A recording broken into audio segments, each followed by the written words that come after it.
Uno de los aspectos más interesantes a la hora de evaluar bonos tiene que ver con lo que es el rendimiento al vencimiento. Y a lo largo de lo que hemos ido abarcando desde que empezamos este tema, ya el dato del rendimiento al vencimiento se los daba en los ejercicios.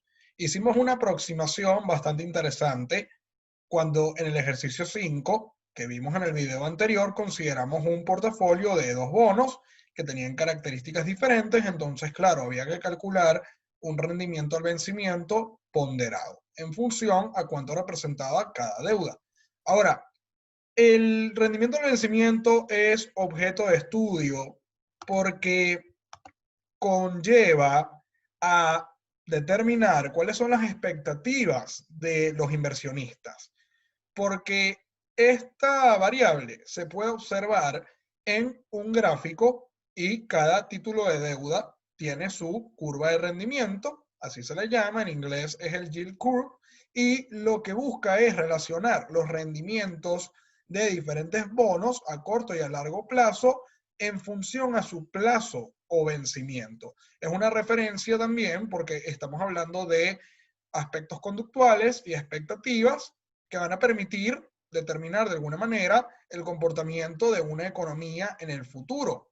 Entonces, claro, pueden haber varios escenarios, se hacen estos estudios generales, por ejemplo, cuando tenemos una economía en auge o en crecimiento, suele haber una relación directa entre rendimiento, aquí se habla de interés, pero hablamos del rendimiento de los tenedores de deuda, directamente proporcional al plazo, es decir, los instrumentos financieros, los bonos a largo plazo, y se cumple la teoría financiera de que a mayor rendimiento, mayor riesgo, y claro, está en función al tiempo y al riesgo de crédito, se puede decir que los bonos a largo plazo tendrán rendimientos más atractivos, pero tendrán un riesgo de impago más alto.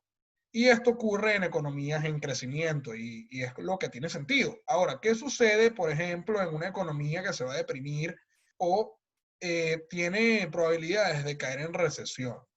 Claro, aquí lo que puede suceder es que no hay incentivo para mantener los instrumentos financieros a largo plazo y resulta que es más atractivo tener instrumentos a corto plazo que pueden rendir más en un plazo más breve.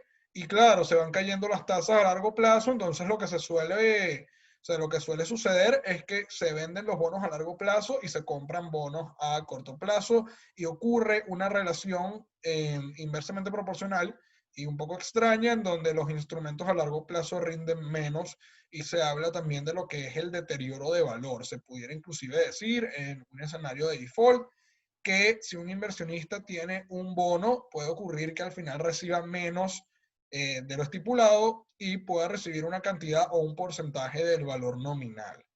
Ahora, hay un caso estático que ocurre en una economía en donde no hay expectativas ni de crecimiento ni de decrecimiento y se habla de las curvas planas o curvas flat en donde el rendimiento se va a mantener constante en el tiempo.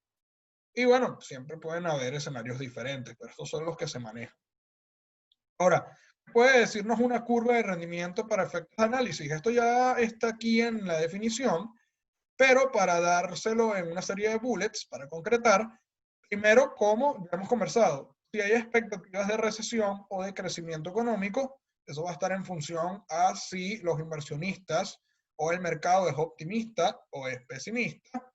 Se habla también, claro, está muy asociado, la economía está muy asociada a la política y a las decisiones de política monetaria, fiscal, entre otras, que se puede tomar si se toman en cuenta variables como la inflación y las tasas de interés. Claro, eso va a impactar en todo el sistema económico. Hablamos también de los créditos, entre otras cosas. Y el crédito conlleva el crecimiento. En fin, también se habla, como claro, los bonos son instrumentos de deuda y se habla de un portafolio de bonos. En función a la YTM se puede analizar si es conveniente comprar bonos, mantenerlos o venderlos en un momento determinado. Vamos a hablar entonces de un ejercicio bastante general. Si tomamos un bono corporativo que fue emitido por una empresa a largo plazo con un yield to maturity del 16% anual y asumimos una curva de rendimiento plana, es decir, en este caso se asume que esta tasa no va a aumentar ni va a disminuir. Pero ¿qué vamos a hacer? Vamos a jugar con la tasa para poder ver cómo eso impacta en el valor del bono. Ya sabemos y ya hemos conversado que a mayor rendimiento, mayor riesgo, y eso implica un menor precio y viceversa. Entonces, claro, vamos a aplicar inclusive la terminología que hemos ido conversando. Si se espera que la curva descienda y el rendimiento disminuya 350 puntos básicos, tomen en cuenta esto y la conversión. Un punto básico es igual a 0,01%. Si hacen la regla de 3, básicamente lo que este enunciado les está diciendo es que este rendimiento se espera que, a ver, ya la curva no va a ser flat, sino que va a descender y ahora va a disminuir el rendimiento 3,5%. Entonces es un cálculo bastante sencillo. ¿Cuál sería la YTM nueva? Y en este caso, ¿qué pasaría? En una tendencia alcista en donde el YTM aumenta, pero en vez de hablar de puntos básicos, hablamos de puntos porcentuales.